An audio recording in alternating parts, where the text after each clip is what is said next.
Good morning, Catherine and Christopher. Good morning. Thank you for having me on again. Good morning. Remember last week when I said we would never talk about Jean-Michel Basquiat again? Yeah, what Yes. happened? I may have not been accurate about that. I couldn't stop thinking about him, or especially Catherine's weird relationship with him. Oh, God. And then I was thinking about other artists, and for some inexplicable reason, Norman Rockwell was the first artist, or not the first one, but he's the one who kept coming back into my head as a counterweight to Basquiat. Okay, So that's interesting. I've decided this week, and because Catherine is a really terrible enabler and won't say no to my bad ideas, I decided it would be a great idea to have like an art off where we have two artists enter the Octagon, but only one artist leaves. Okay. So Yeah. we're going to be comparing and contrasting the two to see which is the better artist. That is Jean-Michel Basquiat or Norman Rockwell. Catherine, can you give us some general idea of who Jean-Michel Basquiat is or was? He was originally a street artist in Brooklyn. Well, Help just me say out, New York. It doesn't Christopher. matter. These kids In don't New care. York. No, he's a Brooklyn kid. I think that's important got, to know. famous, as part of the Andy Warhol's factory, and became a force in the art world, and kind of transitioned from street artist to showing in galleries and becoming very famous for his kind of primitive depictions of some figurative work and wording. When was he active? Oh, the 80s. The 80s. Norman Rockwell was an American illustrator born in 1894, died in 1978, worked through most of the 20th century doing illustrations for magazines and books and the Department of Interior, things of that nature. Not a hyper-realist, but based on realism and basically starting off as an illustrator.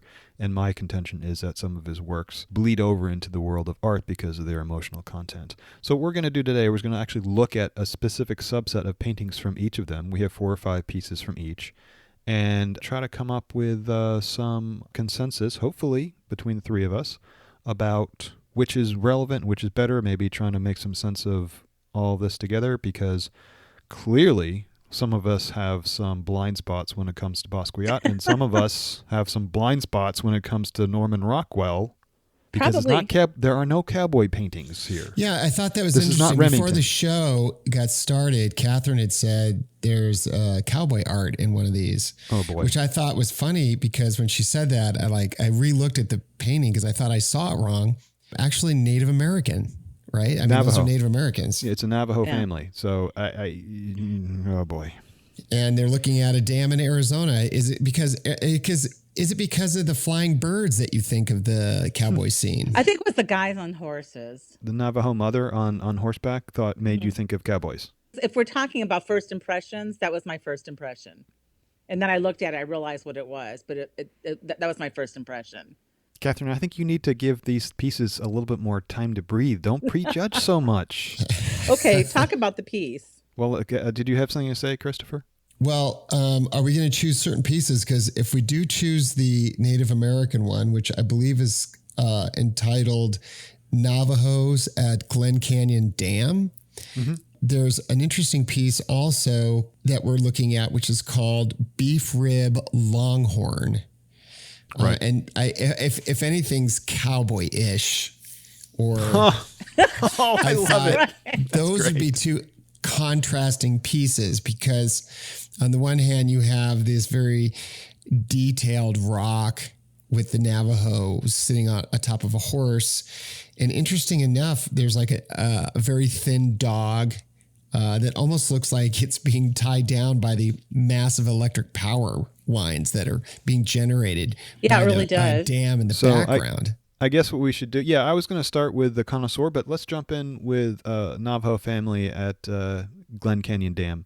Yeah. So I'll describe that one, and I think then we can follow up with the Basquiat painting, because I think Catherine, is my understanding that I sent these images, these Norman Rockwell images, Catherine, and she tried specifically, and I think this was really interesting of her, to come up with pieces, individual Basquiat pieces that could not counter them, but act as a foil to them. I'll publish these on the website so you can see the images. You can go to our website, subrantpodcast.com, to see the images. Obviously, that'll make a lot more sense, but I'll just try to sketch out the Glen Canyon Dam quickly. What we're seeing is the backs of a Navajo family. So they're all looking at the dam, which is in the distance. And we see a mother, a son, and a father. The mother is on the horseback. Oh, and there's also a dog. And the dog is interesting because the dog literally has his tail between his legs. That's the general sketch. There's also an eagle and a hawk, which is kind of strangely positioned in the painting. Now that you have the mental sketch in your mind, or you've gone to our website to take a look at it, I'll just launch into my understanding of the piece. And what I love about this piece, and I chose this piece, what I'm really struck by with this piece is that Rockwell is able to imbue such emotion and content by just showing the backs of people, because the way they're standing and the way they're looking at the dam all have slightly contradictory or ambivalent emotions with them. So, for instance, the dog actually literally has his tail between his legs. So that is not really a positive emotion. And the mother she's sitting on the horse, and she's not slouched, but she's a little bit slouched. And she looks kind of blank, almost like she's not really sure what to think about it. The son is also unsure, and the father, just the way they're standing gives this sense of ambiguity. It's like they're seeing this amazing thing in front of them, and they're not sure how they feel about it. And this is, I think, a really good response, because this is a brand new dam, which may impact them well or may impact them negatively, because this is their region. So theoretically, they'll be getting electrical power from it, but it's also re-engineered their landscape. And that's why I chose this, because it's an illustration where you can clearly read all the elements. But he's such a master illustration. He's able to use people's backs to describe an emotional response. And this is just such a powerful piece for me. That's my take on it. What do you guys think? Okay. No, I agree with you, actually, in looking at it again. Except that you thought it was cowboy art. Well, that's what it reminded me of. And I just think I have such a visceral response to cowboy art. I just saw that, and my mind turned off. I didn't get into the detail oriented. Yeah, this certainly is not a Remington. I mean, not that I have anything against Remington, but Remington certainly falls into his own category there, right? And should be taken, I think, differently. Right. I just looked at it and I was like, oh, and I saw the dam. I kind of got what was going on, and I do think it's interesting. I did notice the dog being tied down. Allegedly he's not tied down. I know he looks like, like Christopher brought that up, and that's what I saw. I saw the horse, and my mind kind of went blah, and then I saw the power lines. And no, it's a very interesting piece. It's powerful. It's very well executed, and no, I like it now. And the funny thing is that this was painted for the Department of the Interior. So one would expect that this was supposed to be like a positive image, and is very ambiguous. So it's almost like Rockwell pulled a fast one on the department. Mm-hmm. Okay, well, so looking at this piece, I think this is obviously a political piece. Right. It's disguised with this sublime background with, this huge dam that is obvious. It's far away, yet still big. And the whole power line and the vast desert that I think this is Rockwell's way of saying, once again, we're just going to go around our promises and do what's best for America and not necessarily the Navajos, which we have made these agreements with. Am I wrong about that in this painting? I took it as being a little bit more ambivalent, but I can totally see how you could read it that way, because there's a lot of negativity in it. You start with a dog, right? Literally with the tail between its legs. And also the weirdest element of the painting is the bald eagle and the hawk, because you might have one in that scene. I don't know if the bald eagle is even in that area. But what that says to me is, like, these are two predatory birds. These are two birds of prey, which you wouldn't necessarily say together. And obviously the bald eagle, references the United States. Right. But then if you just had the eagle there, it could just be a reference to the United States. But by having the hawk there too, you're saying, clearly you have some predators as part of the scene. And it's also on the left-hand side of the painting, right above the dam. So the left-hand side of the painting is the dam and these predatory birds. And the right-hand side is the Navajo family. You clearly have a tension between the two. Well, I thought what was also kind of interesting about this is, we have the animals in there, but in a lot of artwork that you see throughout the ages, there's this whole trilogy going on. And with even though we have these animals in the sky and we have the dog in the ground, we still have this trilogy of the, I guess, supposed father, mother, and child going on here. And I thought that was kind of interesting as far as the composition, and also sending a message that this isn't just one person. This is a family. This is a tribe. This is a culture. This is a people. And so I thought that was kind of interesting about it too. The environment's like a key figure in the painting. Say again? The environment itself is a key figure in the painting. Yeah, absolutely. Right, it is, because it's so stark. And then this dam just kind of, it doesn't blend in. Yeah, it doesn't blend in. It's more stark. And what's funny about this, he does all the detail in the rocks, which is interesting because then you have this non-detailed sky, which is kind of not normal for his style, right? He usually fills the whole canvas with details, like that some kind of a yeah. Renaissance painting, you know? He's usually much more about the face and the expressions of the body. He's kind of sublimated that and put the landscape as, I think that's one of the reasons the landscape seems to jump out as being a character on of its own. Yeah. All right. So let's hear about the survey. What's the survey? So what's the first criteria, Catherine? What was your first impression? Oh, first impression was amazing. Yeah, I give it a solid 10. I'm going to give it first impressions probably an 8 because it takes, with Rockwell, I think this is pretty common. The first impression is good, but it's really, on examining it further is where it really comes alive for me. Catherine? A 3. Okay. Yeah, I guess that's that was your original take. Yeah. Okay. Yeah. Next criteria? Does it evoke feelings? I give that a 9. I think mostly because I'm from Arizona. I don't think you think that has to do with Arizona? Okay. I'm going to give it a 9 as well because I think once you read into it, the subtlety of the emotions and the complexity of it is, I think really interesting. Yeah. And once I looked at the piece closer, I would give it an 8. The third criteria is use of the medium, the technical expertise. Yeah, I give that a 10 also. Yeah, 10. I give it a 10. Yeah, he rocks. He knows exactly what he's doing. And actually, one of the other things which we might not have time to get to is the connoisseur, which I think if anybody has any questions about Norman Rockwell's technical prowess, it's answered with that painting. Was it, thoughtful and or representative of the time period? Yeah, I'd give that a 9 also. The birds bother me in this whole piece. Mm-hmm. So I don't think they needed to necessarily be there, but he obviously thought they needed to be there. Yeah, that's actually a great point. Like I said, that seemed like a little bit of a note of discord, but I think that discord might be intentional. That's I do too. Take. So I'm going to give it a 10, and that leaves it to you, Catherine. I'll give it an 8. I didn't like the birds either. It was Fair distracting point. Visually. Mm-hmm. Yeah, I do, and I've been trying to imagine it with and without the birds, and I can go either way. I can totally see it would be a little bit less cluttered without them, but I think the note of discord that they add actually helps. Well, it's so funny when I looked at it, I put my finger over it to see if I'd like it better, and the answer was yes. Yeah, right. it reads it reads a little bit more cleaner, more cleanly, or something. Would you hang this on your wall? Absolutely. 10. I would give this probably a 7. It's a beautiful piece. I just not sure I want to be reminded of it every day. Right. I wouldn't hang it on my wall. Okay. So that's a 0 or a 2. Okay. So, Catherine, you had brought up as the answer to this painting was was it beef ribeye from Basquiat? Beef ribeye. Why don't you go ahead and describe that painting for us? Beef Ribs Longhorn, not beef ribeye. Oh, sorry.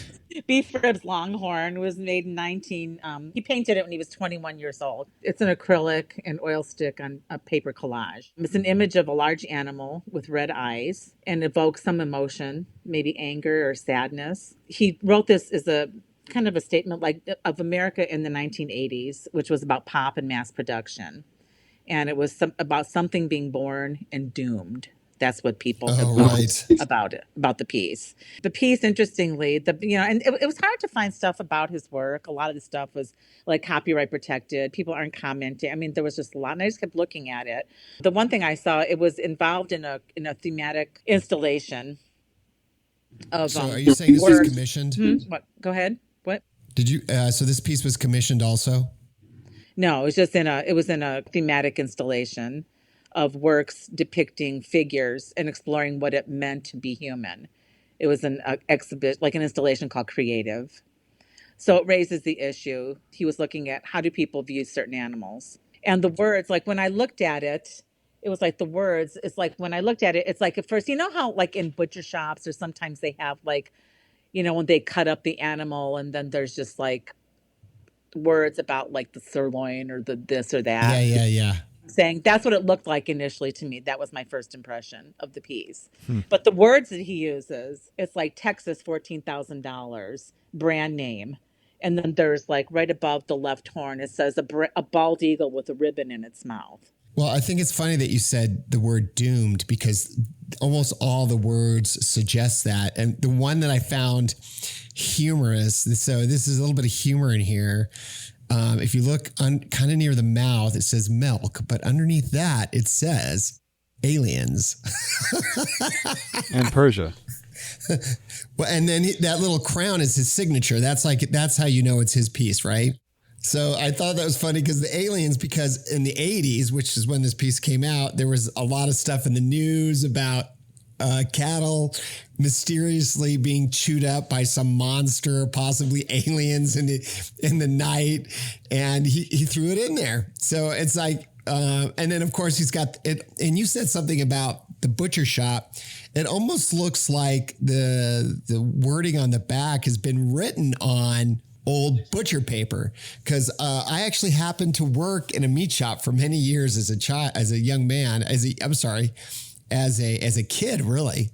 And and any time we took notes on when someone had an order, we just pulled a piece of butcher paper out and started writing on it. And then when we were done wrapping it up, we'd write on that also.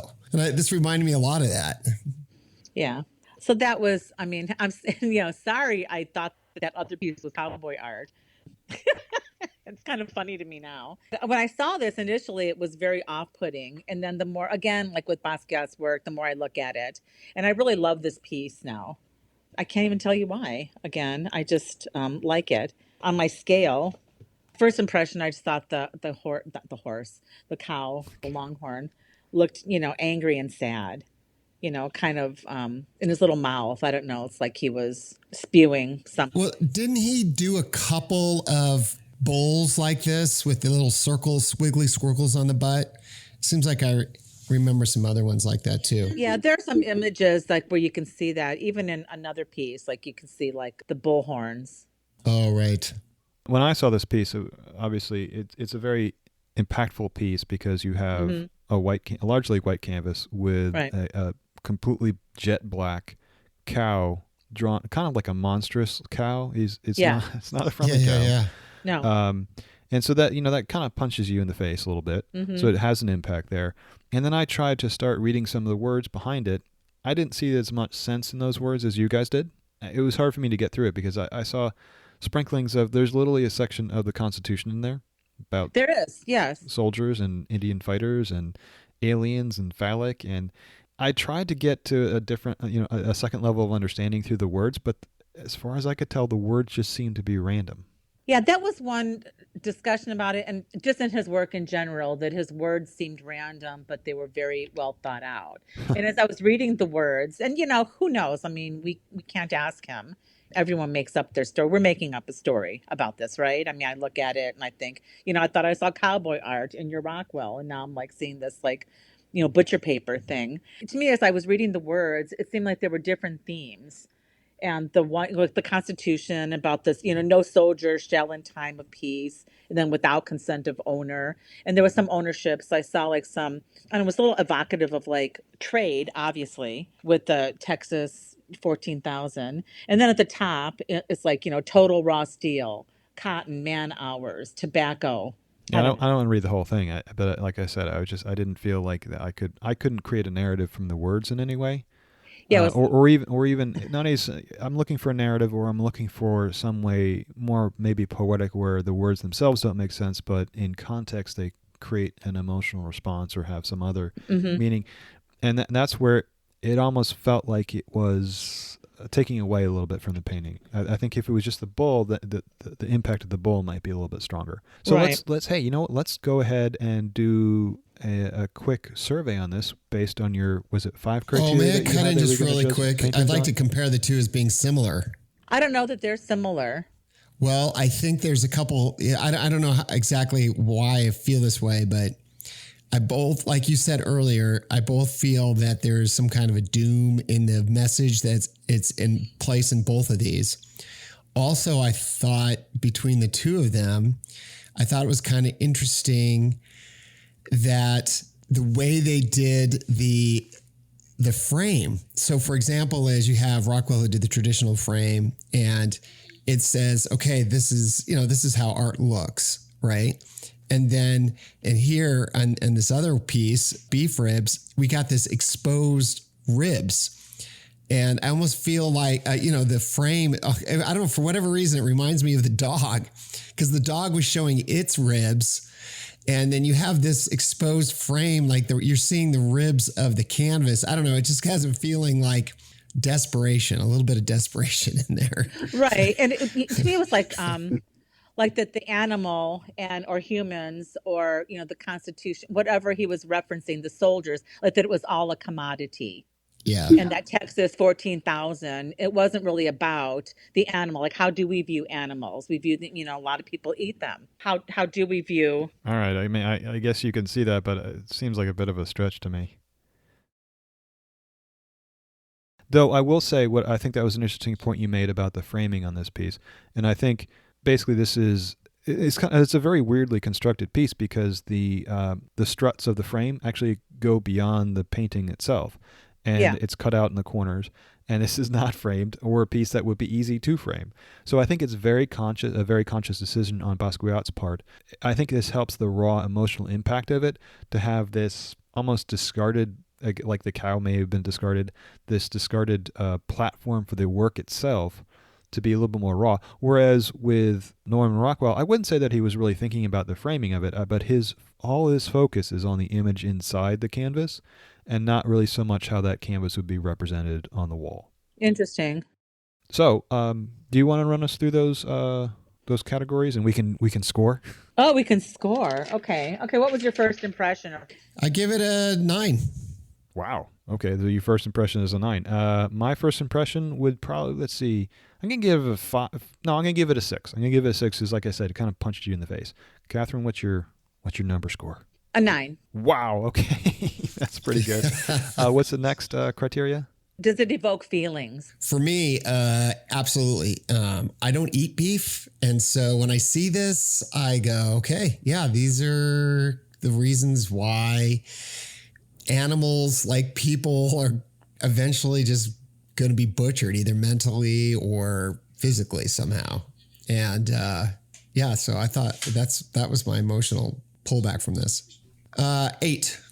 I'm going to give it a 4 because I was kind of conflicted about it. Catherine? I'd give it a 10. Wow. Okay. So I guess the problem I'm having is I think you guys are bringing a lot of your preconceived ideas or what you've read about the piece to it. I'm sorry, I'm projecting. But I'm trying to evaluate. I can't say that. I haven't seen this piece in years. I saw it for the first time this morning. Kind of an immediate response to the brutality of the painting, and I don't mean brutality in a bad way. I think he conveyed that well. But anyway, that was interesting. Yeah, the feeling was just doom and like commodification. I don't even know if commodification is the word, but like everything has a price. The soldiers, the fields, the tobacco, the cattle. Everything is in there too, and then there's the Constitution. So I mean, I don't want to litigate every piece of it, but and there's also oil in there. Okay, so the use of the medium, and again, this was acrylic oil. I don't remember that. Okay, go ahead. Yeah, it was so the use of the medium in terms of technical proficiency. Oh, okay, technical. It's a collage with acrylic. Christopher, your number score? Yeah, I'm not so impressed by that aspect of it, so I'm going to give it a 6. Yeah. Say 5. I'd go with the 6 also. Was it thoughtful or representative of the time period in the 80s? No, I think it's a little dated. This seems like stuff that was coming out in the 70s and maybe even the late 60s. So what's your score? 2. 2, okay. I kind of pick up on that. This reads to me as being a little bit repetitive of Picasso in some ways. Mm-hmm. So I'm going to give it a 4. Okay. That leaves you, Catherine. I would give it a 7. Just because he brought back some figurative elements that weren't really imbued in a lot of the art of the 60s and 70s. And so I think figuratively. And then what was the last category? Or would you hang it on your wall? I would. That's a 10. So you 10. jumped. No, that's Christopher's turn. I'm sorry. Yeah, I probably would also, but it wouldn't be in a prominent spot. It'd be somewhere else. And so I would give that about a 6. I would give this one a 1. Not completely out of the realm, possibly, but very unlikely. Okay. Catherine, well, that leaves you to judge. Yeah, I would hang it on my wall. I'd do a 9. Excellent. Okay. Now I have to go to the bathroom, guys. I'm sorry. I'll be back in just a moment. You guys can conspire against me while I'm gone. Well, I got a feeling, go ahead, James. I got a feeling if we cover the other pieces, the results are going to be nearly the same. I do too. Well, I think technically, I mean, definitely Rockwell has the illustrative piece. I mean, the detail piece. I mean, and it seems like in some ways to compare them I don't like the word fair. Is there any comparison really? I mean, they're coming at it from two different eras. They're coming at it from different perspectives. They're coming at it from a different artistic approach. You're comparing a realist in some ways, an illustrator, to someone who was a graffiti artist and did a lot of abstract work. Well, Basquiat, I think honestly, if he had lived to be longer, I don't think the art would have evolved terribly a lot. I mean, he was basically doing the same thing for 10 years. 10 years is a long time to do the same thing. Right. If you look at Norman Rockwell, he was also doing the same thing. I think the details on every piece kept getting more details and more in depth into the figures' faces and stuff. And I don't want to say he was improving. I think his patience was improving. And when he was done, it took longer, maybe something to that effect. Because when you look at Norman's earlier pieces, even though they're fantastic, they're more reminiscent of an illustrator and not an artist. And at the end of at the midpoint of his career and after, I don't feel he's an illustrator anymore. I feel he's not an illustrator anymore. I feel he's more of an artist, an established artist. All right, I'm back. No, I completely agree. I'm glad you decided something while I was gone. We just deconstructed the whole situation. Well, so I can just publish that part that you guys talked about and none of the rest of it? Well, James, we were saying is that I think if we were to look at the rest of these pieces, we would come to nearly the same conclusion on all of them. Based on our discussion and based on the survey, I would probably give almost all the same answers. Okay. Right. And then the comparison, I said I didn't want to use the word fair, but like they're coming at the art from such a different perspective and almost from different schools of art. And I think Basquiat's work is just far simpler in some ways in terms of like technicality. Well, I would say, I don't think it meant to be simple. I think he was trying to create a technique. But right. I think there's less impact. I think my general overall take between the two is that Basquiat comes off with a more powerful punch to begin with, but that doesn't have anything really to follow, or generally doesn't have much to follow through with. Whereas Rockwell is so focused on detail that you have to get past the first impression and start reading through those details. And it's so amazingly constructed. It's shocking how every detail is considered in Norman Rockwell's pieces. Right. Well, you said something interesting, the raw punch. So like, for example, if you looked at the Untitled piece, which is basically a skull from 1982, and you compare it with the Connoisseur. So here you have this raw punch, like you said, is the skull and all the colors and the black and the contrast of the white and the blue in the background. And then you have the Connoisseur, which you have his style with this guy staring at this art piece. And now the random, crazy, wild punch is the art that he's looking at, and that craziness and that contrast. And so this is what I was saying earlier. This is where Rockwell really demonstrates him as an artist. He could do impressionistic art if he wanted to. He shows it by giving a little glimpse of this guy looking at what he could do if he wanted to. I really don't feel that Basquiat could ever pull off anything close to the details and realism that Rockwell pulls off. I'd hate to make that assumption because I don't know what he would have been capable of. And it's all, I mean, one of the unfair parts of comparing these two particular artists is because Rockwell lived into his 80s and Basquiat lived into his 20s. Yeah, he was like, 27? So it's hard to know what he would have evolved into. And I don't know, I haven't seen any of his really early works, Basquiat's early work, so I don't know if he ever had a period where he was able to render things realistically. And also, as far as draftsmanship, I don't know that there's a better artist than Norman Rockwell. Right. And I think that the funny thing about that connoisseur piece, I think the note that I really want to make about it was that that's basically a Jackson Pollock, but it's not a Jackson Pollock. It's in Mm-hmm. fact a Norman Rockwell. He made that painting on the floor of his studio in the style of Jackson Pollock, basically in an afternoon. Well, I think it took him a couple of weeks to get it done, but it's so funny. They actually have pictures of him doing it. With Pollock, he's got a huge studio and he's got these huge canvases and he's racing back and forth across these huge expanse of canvas. Rockwell, on the other hand, is creating what I feel is the exact same energy and motion from a very small square on the bottom of his floor. He's like almost very carefully recreating something Mm-hmm. using the same technique, and it was kind of mind boggling. That's interesting. Yeah, I like what struck me about the piece after I got through my first impression. It was like, here's a gentleman in a suit holding a hat, which is somewhat dated. I remember my father wore a hat way into the time frame when people didn't wear hats. Right. And he's staring at this very contemporary piece. And he's a connoisseur, and he's standing very close to the painting. That got to me. I mean, he's Mm-hmm. like maybe what, a foot or two away from the painting, Right. and a connoisseur of art would be standing further away from the Well, painting. no, well, not a Pollock. Not necessarily, not a Pollock, right?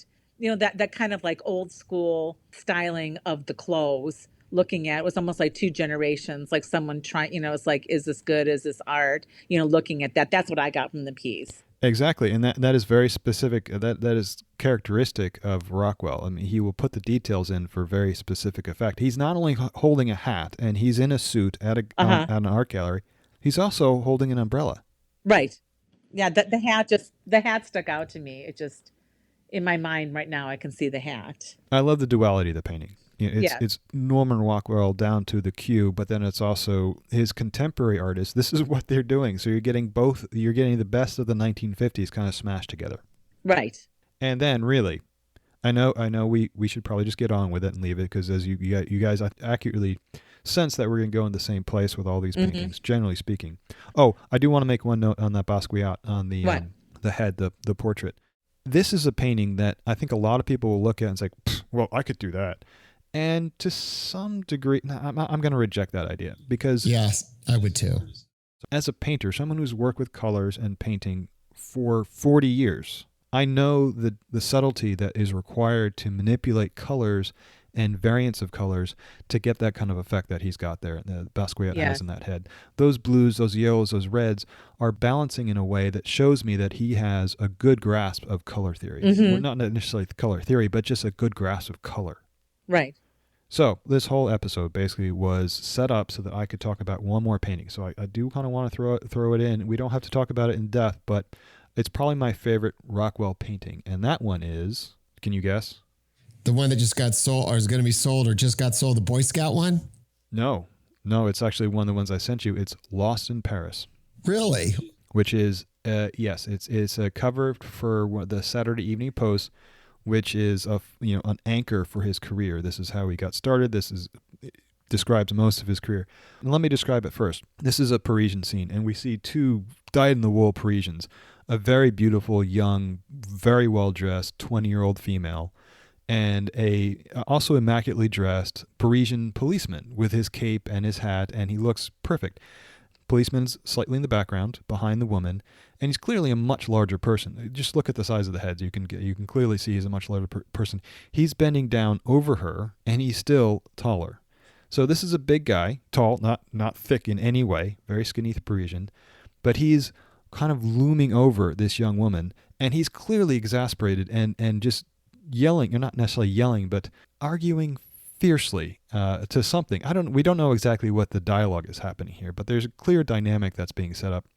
And she is just poised and calm, and you see that through her expression and the way she's standing. But what really kills me about this, what slays me about this piece and keeps it in my mind, is that her left hand is holding what is probably a map book. She's looking at the book to try to get the answer to answer whatever quandary the two of these two have gotten themselves into. But with her right hand is slightly stretched out, and she's holding the cape of the policeman. Mm-hmm. And to me, that just seems like the most calming, dismissive move that she could make right there. She is just putting this guy, he is going kind of a little nuts, and she's just holding him off with this gentle handhold, and she's, I'm the adult here, and I'm going to get the answer. Just relax. And again, this is something you don't see immediately. You immediately see this very expressive policeman, but on further refinement, you see this beautiful way that she's just holding him at bay with one hand, while the words on the page will decide who's right and who's wrong. Anyway, I'm sorry. That's the only reason we're here, so I could describe that painting. I know. It's like, thank you. Great. Thank you. Oh, you're welcome. So I give this one a 10 across the board. Well, if we're just going to look at all the pieces in general. Yeah, if you have any other ones that you want to pull out specifically, let's talk about them. Well, just as a generalization, you had said when we very first started this that Rockwell, through his imagery, really creates, or both these artists create an emotion. Like the details and the complexity of the pieces by Rockwell, I think they stir up more complex and more diversified emotions. With these other ones, with the Basquiat, they all seem to stir up the same thing, which is kind of raw emotion. Nothing very sophisticated, not a sophisticated emotion, at least in my mind, for these. You're either angry or mad, or you're feeling intimidated. Oppressed, right. But with for example, looking at this last one you have here, New Kids in the Neighborhood, where you have the African-American kids with the Euro kids, and they're meeting each other for the first time in front of a moving truck. There's a lot of emotions that go in there. Very sophisticated thinking goes on about history, about what kids do versus what adults do. I mean, there's all kinds of things going on here. I don't see that always or rarely with the Basquiat pieces. That's just looking at these in general. And in your whole description with the Saturday Evening Post pieces is a perfect example of what I'm talking about. You just listed, James, a whole mouthful of things that were pulled out of that one image. I think it would be more difficult to pull all those descriptive feelings and thoughts out of these other pieces. And I think let's put things in perspective. This is certainly not the case with all of his covers or all of his illustrations. They don't rise to this level, but there are some of them that really break through just being illustration and have such content in them. Go ahead. We're looking at pieces that say everybody knows that that's a Rockwell, right? And we're looking at the pieces that anybody knows art knows that that's Basquiat. So the thing is, and the question is, since these are their top pieces, how do they rank against each other? And I just think the Rockwell, like I said, is more sophisticated and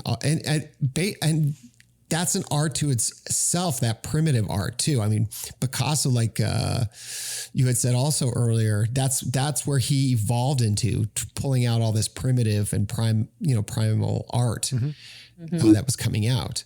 Rockwell never really went there, with the exception of maybe this connoisseur piece. Yeah, that's probably my favorite piece of this. Oh, the Kids in the Neighborhood? No, the Kids in the Neighborhood was number 2. I mean, the connoisseur. The Kids in the Neighborhood, what struck me were the lines on the ground, and how the kids on the right side, which are Caucasian kids, they're further away from the line. That's interesting. I hadn't seen that. I see it now, though. That's great. And the black kids on the left are approaching the line. Like, come on, let's get this together. That is really interesting. That's a great point. From the piece, my favorite part of it is you've got the tall kid on the right in the yellow, and the black kid with holding. Well, first of all, they're both holding baseball mitts, so it's like they have a commonality. But those two figures, that's what the painting is all about. They're locked in, and they have basically mirrored expressions, like reserved judgment. And the ability for Rockwell to be able to pull that kind of emotion just from the expression that he creates on the face is quite amazing and should not be overlooked. Right. No, the first thing that jumped out at me was that line in the sand, pretty much. I'm so glad you said that, because I hadn't seen that before, but that makes total sense. And no detail in his paintings goes unthought of. Right. Very likely that he considered that. Yeah. So, no, I like that one. So anyway, yeah. So, and I'm going to say, it sounds like the one that's coming out of the Octagon is Norman Rockwell as, quote, the winner. But I'm going to say that because I do see some expression and some work going into Basquiat's. I wonder if he had survived, to his 30s, his 40s, his 50s, or his 60s, or his 70s, what we would have seen from him. Right, or survive the heroin addiction. I think a lot of this frenetic and I'm not sure why I'm so drawn to his work, and I still am. And any of this, if we ask the question, would you hang this on your wall? I would still probably not hang a Rockwell on my wall. There's just far too much detail for my aesthetic. And I think it comes down to a personal aesthetic at this point. Would I hang any Basquiat? Probably, even his self-portrait at the end. Yeah. And it's just because some of my walls are so stark, that would be all I needed with that pop of energy, irrespective of the emotion behind it. I mean, I don't think we can take away from either of these artists, but in terms of like the detail and the technique, transcending illustration to become more of a like high artist, as you were saying, Christopher. I think Rockwell does have it hands down. And Basquiat had something. I'm just still saddened that his life ended so briefly when he could have. I would have loved to have seen. I don't know what he could have. That's the ultimate question with Basquiat. What could have been? Right. And I say if any of his pieces, I could see that final portrait that you mentioned. I'm glad you included that one. I would not be against the idea of hanging a small version of that somewhere in my house, because there's something evocative about it and powerful about it that I really liked. But as far as the Rockwells, I would definitely hang The Lost in Paris. I'd be happy to. I might even go out and buy it. I mean, not the painting, but a reproduction of it, obviously. Right. And also The Connoisseur, because both of those make me quite. And it gives me a little bit of joy. Plus, The Connoisseur is just, you get both. You get the best of the 1950s art world. You get the Pollock. You can see the Pollock. You can enjoy the Pollock, but then you can also see the tension between the quote the old guard and the new guard. Exactly. Yeah, that was my favorite piece of all of the. I'm glad I Rockwells. included that one. Yeah, I love it. I I really too. do. So, anyway, well, this was interesting. Yeah, So, Christopher, thanks for coming out and thanks. adding your voice to the chaos. Oh, it's so wonderful to be with you guys. It's nice to have a conversation like these. So often we have loves of life and we have no one to share it with. So this is very nice. Oh, so you're an art nerd? Okay. Is that what's coming out of this? I don't know if I'm not going to call myself an artist. I mean, what I'm going to say is that not an artist, but an art nerd. Yeah, I would. Okay. So I would definitely say, maybe, because I think the art that I like is cool. Hey, man, if you like, that's good that you have something you like that. I'm not sure a lot of people could even identify what they like. No, I've asked people, hey, what do you want to do? You want to go to the museum with me? LA County, or go down and you'd be surprised. Why would you go there? I hear that, All right, I think I have an idea for a future show. We should go to one of the museums together. Oh, I love that. Yeah, I actually like the Phoenix Art Museum. I used to go on Wednesday a lot. And when Hulu, what was it, Hulu? Or was right, Hula's or whatever used to be right across the street on Central. And they had reverse happy hour on Wednesdays. And Wednesday was like the free, you just throw in like a donation. It's like go on Wednesday and see what they would Can't do. take you anywhere. And then I go to Hula's and have like reverse happy hour. And that was like one of my things. I would do it alone if no one wanted to do it with me. Do we want to do that at some point? Go to the museum together? I would love it. Well, let's do it. All right, as soon as that is practical. As soon as it's practical. Okay, super. Okay. Well, thank you guys, and I'll be talking to you next week. Okay, thank you. Thanks, Christopher. Bye. Thank you.